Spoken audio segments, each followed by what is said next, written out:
आकाश में एक लाल द्वार दिखाई दिया और ये देखकर कि इतने सारे पुराने दोस्त आए हैं, किसी ने कहा कि इस बार वे मिले हैं। उन्हें एक दूसरे का ठीक से अभिवादन करना चाहिए। सबका ध्यान द्वार पर था, जिससे वे कुछ उलझन में पड़ गए। एक चोटी वाला आदमी द्वार से निकला और मुस्कुराए बिना नहीं रह सका, क्योंकि उसे अपने पुराने दोस्तों को देखे हुए बहुत समय हो गया था। वह यांग मिंग था, जो दक्सिया का गद्दार था। जाइजुयू के पिता खड़े हुए, अपना हाथ बढ़ाया और अपनी शक्ति को सक्रिय किया, जिससे उनके हाथ से ऊर्जा निकली। गंभीर दृष्टि से जी लिंकू ने अपनी तलवार निकाली और यांग मिंग को गौर से देखने लगे। ये देखकर कि यांग मिंग प्रकट हुए हैं, उन्होंने बताया कि उन्हें पता था कि वह इतने सालों से विदेश में 3 द्वीपों में छिपा हुआ था। उन्होंने उसे मरने के लिए तैयार होने को कहा। क्रोध से चमकती आंखों के साथ गु कैक्सिन ने अपनी तलवार निकाली और लड़ने के लिए तैयार हो गए। उसने उनसे कहा कि वे परेशान न हों, क्योंकि वह जाकर यांग मिंग को एक ही वार से मार गिराने वाला था। जब यांग मिंग के पीछे एक सिस्टम विंडो प्रकट हो रही थी, तो उसने एक घमंडी मुस्कान के साथ अपना हाथ बढ़ाया और कहा कि अगर वे मिलना चाहते हैं तो जल्दी करने की कोई ज़रूरत नहीं है, और कहा कि वे टूर्नामेंट के बाद बात करेंगे। उसने उन्हें आश्वासन दिया कि अगर वे इस महान प्रतियोगिता को जीतने में कामयाब रहे, तो वह बिना किसी आपत्ति के अपनी मृत्यु को स्वीकार कर लेगा। सिस्टम विंडो पूरी तरह प्रकट हुई और यांग मिंग ने बताया कि यह वर्चुअल गॉड रैंकिंग थी। उसने बताया कि इसमें प्रत्येक प्रतिभागी के लिए पहले राउंड की पूरी प्रक्रिया का सीधा प्रसारण किया जाएगा। फिर उसने बुनियादी नियम स्पष्ट किए। इस राउंड में कोई भी तब तक बीच में नहीं छोड़ सकता था जब तक कि यह पूरी तरह से समाप्त न हो जाए। विकल्प सरल थे, परीक्षा पास करो या मरो। हालांकि राउंड पूरा करने की कोई समय सीमा नहीं थी। उसने स्पष्ट किया कि रैंकिंग में अंतिम 50 प्रतिभागियों को बाहर कर दिया जाएगा। गु कैक्सिन का ध्यान उस पर केंद्रित था और उसकी आंखें आश्चर्य से चौड़ी हो गईं, जिससे उसका जबड़ा खुला रह गया। उसे याद आया कि पहले उन्होंने बीच में पीछे हटने की बात नहीं कही थी, और सोचने लगा कि क्या उन्होंने जियांग चेन को नुकसान पहुंचाने के लिए जानबूझकर ऐसा किया था। उसे चिंता थी कि बाहरी मदद के बिना जियांग इस परीक्षा में भाग लेने से खतरे में पड़ जाएगा, और उसने सोचा कि शायद उसके लिए अभी पीछे हटना बेहतर होगा। जियलिंग हु उसकी ओर मुड़ी और शांत भाव से बताया कि अगर जियांग प्रतियोगिता शुरू होने से पहले पीछे हट गया, तो दक्सिया की प्रतिष्ठा और मनोबल को गंभीर नुकसान हो सकता है। चिंता से चमकती आंखों के साथ गु कैक्सिन जियांग की ओर बढ़ने लगा और उसे स्पष्ट कर दिया कि उसे बाकी सब चीज़ों की परवाह नहीं है। उसके शिष्य का जीवन किसी भी चीज़ से ज़्यादा महत्वपूर्ण था। जियलिंग हु उसके पीछे चलने लगा और उसे लगा कि वह सही कह रहा है। अब महत्वपूर्ण बात जियांग की सुरक्षा है। टाइमर चालू हो गया, केवल 9 सेकंड बचे थे। एक दुष्ट मुस्कान के साथ यांग मिंग ने अपनी उंगली से टाइमर की ओर इशारा किया और उन्हें दिव्य आभासी क्षेत्र में प्रवेश करने के लिए तैयार होने को कहा। जब टाइमर उल्टी गिनती कर रहा था, गु कैक्सिन जियांग की सीट के पास आया और चिंतित भाव से उससे टेलीपोर्टेशन रिंग उतारने को कहा, क्योंकि वे पीछे हटने वाले थे। जियांग, जो अपनी बाहें क्रॉस करके बैठा था, जमीन की ओर देखने लगा और मना कर दिया। उसकी आंखें दृढ़ संकल्प से चमकने लगीं। उसने स्पष्ट कर दिया कि अगर वह अभी पीछे हट गया तो दक्सिया अपनी सारी गरिमा खो देगा, और जब तक टेलीपोर्टेशन रिंग सक्रिय रहेगी, वे 3 विदेशी द्वीपों को पुनः प्राप्त करने के बारे में भूल सकते हैं। चिंता से भरे भाव के साथ गु कैक्सिन ने जियांग के कंधे पर हाथ रखा और कहा कि अगर वह अभी पीछे नहीं हटा तो बहुत देर हो जाएगी। जियांग ने अपनी आंखें बंद कर लीं और चुप रहा। एक द्वार ने जियांग को उस क्षेत्र में टेलीपोर्ट कर दिया जहां प्रतियोगिता होने वाली थी। उसने अपने स्वामी से चिंता न करने को कहा। गु कैक्सिन ने अपने हाथ द्वार की ओर बढ़ाए और घबरा गया। उसे समझ नहीं आ रहा था कि अब क्या करे। जब यांग मिंग तैर रहा था, गु कैक्सिन ने पलटकर साफ कर दिया कि अगर उसके शिष्य को कुछ हुआ, चाहे उसकी जान ही क्यों न चली जाए, तो वह तीनों द्वीपों में खून बहाकर बदला लेगा। शांत भाव से जाइजुयू के पिता गु कैक्सिन के पास गए और उसे शांत रहने को कहा, ये समझाते हुए कि चिंता से केवल भ्रम ही पैदा होता है। उन्होंने उससे कहा कि चूंकि बात यहाँ तक पहुँच गई है, इसलिए इंतजार करना और देखना बेहतर होगा, क्योंकि हो सकता है कि जियांग चेन उनके अनुमान से ज्यादा ताकतवर हो। उसी समय जियांग एक विशाल द्वार के सामने प्रकट हुआ जिसके बीच में एक चमकता हुआ प्रतीक था। वह ध्यान से देखने लगा और कुछ उलझन में पड़ गया। व्यवस्था के अनुसार उसे 5 परीक्षाएं पास करनी थीं। पहली परीक्षा बाहरी परीक्षा थी। उद्देश्य 50 पत्थर के दरवाजे तोड़कर दालान से बाहर निकलना था। जियांग की आंखें आत्मविश्वास से चमकने लगीं। उसने अपनी मुट्ठी कसकर भींच ली और जैसे ही उसमें से आग निकली, वह कूद पड़ा। उसके अनुसार यह मूल्यांकन पद्धति सरल और क्रूर थी। अजेय दिव्य मुट्ठी का प्रयोग करते हुए जियांग ने अपनी पूरी ताकत से पत्थर के दरवाजे पर प्रहार किया, जिससे उसमें दरारें पड़ गईं। लेकिन कुछ ही देर बाद दरारें पड़ने लगीं, खुद को ठीक करने के लिए। और ये देखकर जियांग सदमे में आ गया, क्योंकि उसे विश्वास नहीं हो रहा था कि दरवाजे में खुद को ठीक करने की क्षमता है। जियांग ने ध्यान केंद्रित किया और फिर से वार किया। उसकी योजना सरल थी, उसे दरवाजे की मरम्मत से ज्यादा तेजी से वार करना था। हमारे लड़के के हमले से पहला दरवाजा टुकड़े टुकड़े हो गया।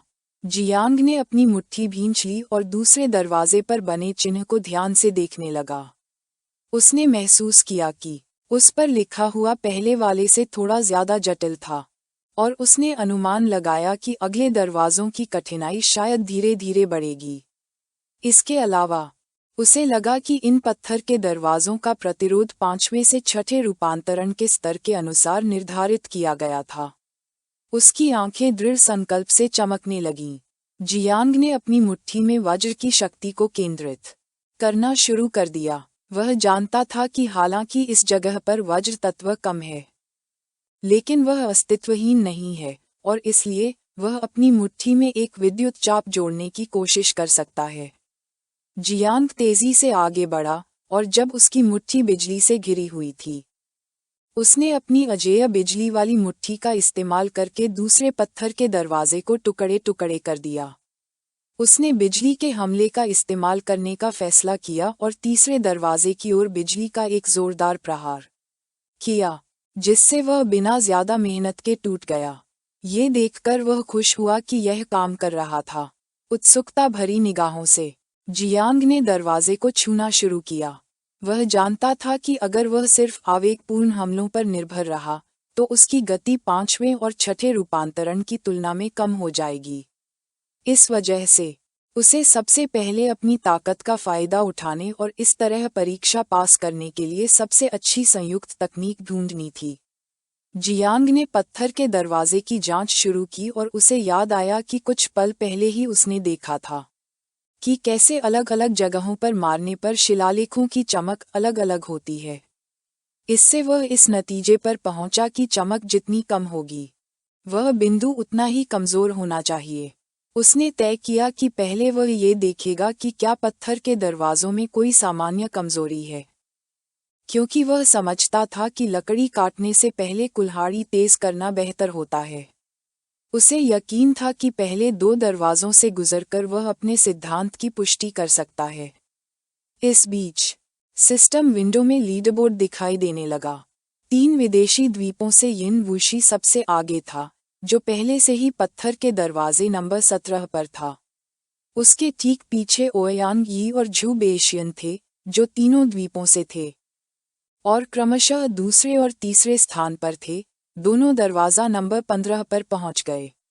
दागसिया के सबसे अच्छे प्रतिनिधि फेंग युनवुजी चौथे स्थान पर थे, दरवाजा नंबर 13 के साथ, जबकि सू कियान 10वें स्थान पर दरवाजा नंबर 11 पर दिखाई दिए।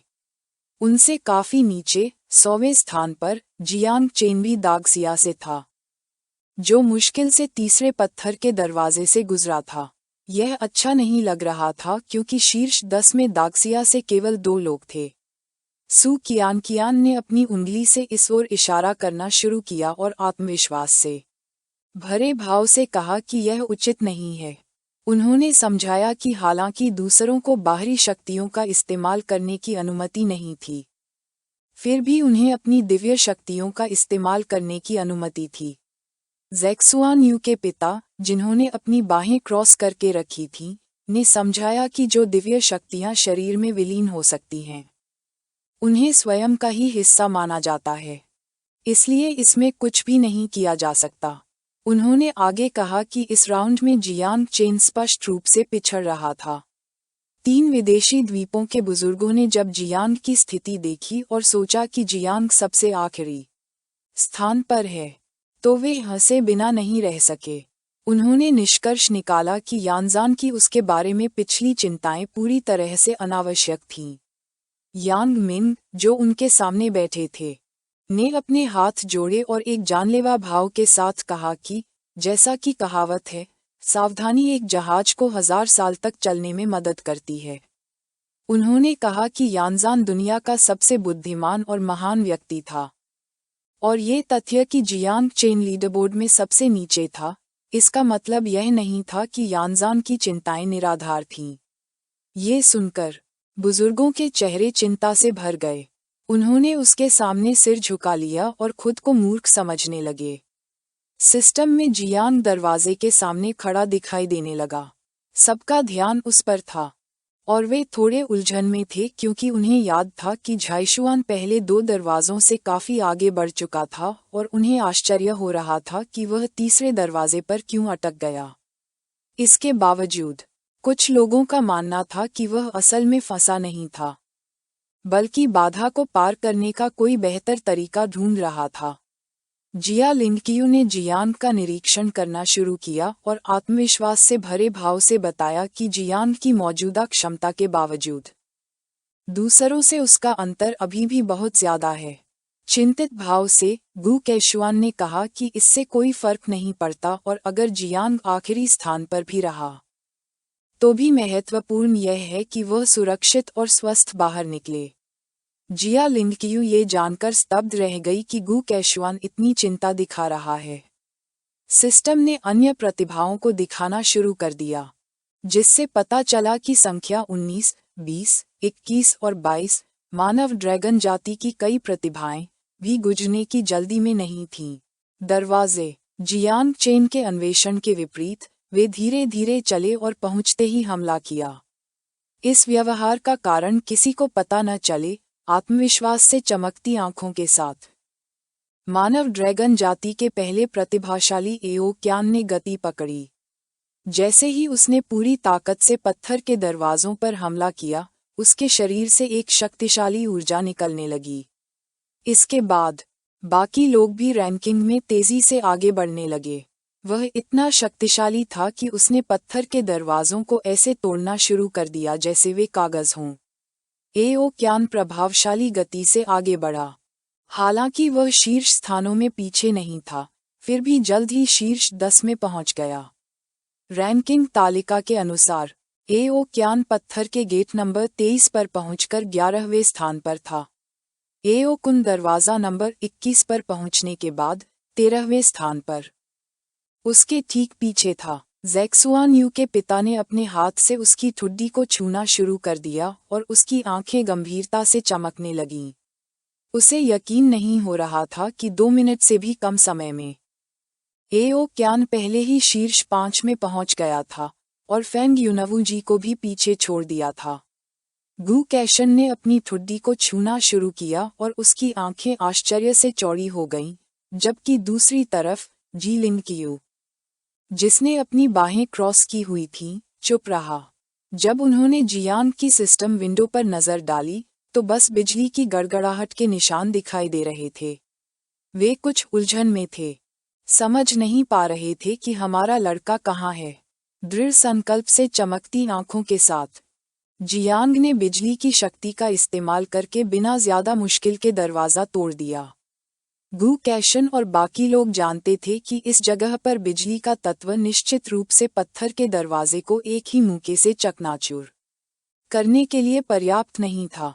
वे सोच रहे थे कि क्या ये बिजली का विस्थापन था। लीडरबोर्ड अपडेट होने लगा और जियांग पत्थर के दरवाजे नंबर 19 को पार करके 51वें स्थान से 49वें स्थान पर आ गया। जैक सुआन यू के पिता ने गु कैशन के कंधे पर हाथ रखा और उसे जल्दी से रैंकिंग देखने को कहा। जियांग चेंग भी ऊपर चढ़ रहा था। गु कैशन अचानक अपने विचारों से बाहर आया और उसकी आंखें खुशी से चौड़ी हो गईं और उसके चेहरे पर मुस्कान फैल गई। उसे यकीन नहीं हो रहा था कि जियांग शीर्ष 50 में है और फिर भी ऊपर चढ़ रहा है। कुछ ही देर बाद हमारा लड़का 30वें स्थान पर पहुंच गया। जियांग ने अपनी कलाई पकड़ी और गलियारे से नीचे चलने लगा, ये सोचते हुए कि हालांकि वह अभी भी दरवाज़ा तोड़ सकता है, लेकिन हर बार उसे ज़्यादा मेहनत करनी पड़ेगी। उसे एहसास हुआ कि अगर वह इसी तरह चलता रहा तो ये काम नहीं करेगा और प्राचीन देवी देवताओं का इस्तेमाल करना, जिससे वह एक हफ्ते के लिए बेहोश हो जाएगा, व्यवहारिक नहीं था। उसके अनुसार अगर वह लाल बख्तरबंद भरिंग कोलोसिस के सूक्ष्म कणों को एक कर सके तो बहुत अच्छा होगा, लेकिन दुर्भाग्य से ये संभव नहीं था। उसकी एक माँ कीट ने उसे पुकारा। ये सुनकर उसकी आंखें आश्चर्य से चौड़ी हो गईं। वह झाओग सुआन थी। उसे विश्वास नहीं हो रहा था कि वह इस लोक में भी उससे संपर्क कर सकती है। झाओग सुआन, जो पैतृक वृक्ष की शाखाओं के ऊपर बैठी थी, ने अपना हाथ बढ़ाया और उलझन भरे भाव से जियांग से मजाक न करने को कहा। उसने समझाया कि उसका सार प्रकाश और समय है और वह किसी भी स्थानिक प्रतिबंध से बंधा नहीं है। फिर उसने बताया कि उसने पाया है कि शत्रु द्वारा सम्मिलित दिव्य वर्गों का उपयोग इस स्थान पर किया जा सकता है। जियांग अपनी चेतना के सागर में प्रकट हुई और उसे याद आया कि वह उसके बारे में यह विवरण भूल गई थी। हमारा लड़का ये जानकर स्तब्ध रह गया कि अगर दिव्य वर्गों को इस स्थान से गुजरे बिना सीधे शरीर में विलीन किया जा सकता है, तो उनका वास्तव में उपयोग किया जा सकता है। झाओ शुआन पेड़ से नीचे उतरने लगा और उसने सिर हिलाया। उसने समझाया कि लाल बख्तरबंद भरिंग बाहर नहीं आ सकता, लेकिन इसका मतलब यह नहीं कि वह उसमें विलीन नहीं हो सकता। सच कहूं तो, उसने आगे कहा, इस जगह पर केवल उसके 9 धुंधले पंखों को ही रोका जा सकता था। जियांग ने अपना सिर छूना शुरू किया। उसकी आंखें खुशी से चौड़ी हो गईं और उसके चेहरे पर मुस्कान फैल गई। उसने झाओ शुआन को आदेश दिया कि वह सभी लाल बख्तरबंद भरिंगों को सीधे उसके शरीर में मिला दे। झाओ शुआन ने अपना चश्मा छूना शुरू किया और मना कर दिया, ये कहते हुए कि वह अपनी पढ़ाई में बहुत व्यस्त है और उसके पास इस समय नहीं है। झाओ शुआन एक किताब पढ़ रहा था। ये देखकर जियांग खुद को उलझन में डाल रहा था, क्योंकि उसे पता ही नहीं था कि उसे ये सब कब मिला। झाओ शुआन ने अपना चश्मा ठीक किया और बताया कि उसने आखिरी बार जियांग को तब देखा था जब बाकी बच्चे स्कूल जा रहे थे। शांत भाव से झाओग सुआन पर हाथ रखते हुए जियांग ने फैसला किया कि इस समय उसके पास उससे बहस करने का समय नहीं है। उसने उसे जल्दी से काम पर जाने का आदेश दिया और वादा किया कि जब सब कुछ खत्म हो जाएगा तो वह उसे स्कूल ले जाएगा। ये सुनकर झाओग सुआन की आंखें आश्चर्य से चौड़ी हो गईं। जियांग ने उसे कम बेकार की बातें करने को कहा। वह कीट जाति के शासक के पारिवारिक अनुशासन का उस पर इस्तेमाल नहीं करना चाहता था। झाओग सुआन ने आज्ञा मानने का फैसला किया और 60 लाख लाल बख्तरबंद भरिंगों को जियांग के शरीर में मिला दिया। जब हमारे लड़के की आंखें चमक रही थीं, उसने अपनी मुट्ठी कसकर भींच ली और उसमें से एक तीव्र लाल ऊर्जा निकलने लगी। जियांग ने ध्यान केंद्रित किया और उसके शरीर से ऊर्जा का एक विस्फोट निकला। लड़का दरवाजा तोड़ने के लिए तैयार हो गया। उसकी आंखें दृढ़ संकल्प से भरी थीं। उसने सोचा कि अगर कुछ 100 लाल कवचधारी भरिंग ही प्राचीन देवता के तंत्रिका जाल को खोलने के लिए पर्याप्त थे, तो अब 60 लाख भरिंगों के साथ ये पत्थर के दरवाजे उसके लिए कुछ भी मायने नहीं रखेंगे। यह वीडियो का अंत है।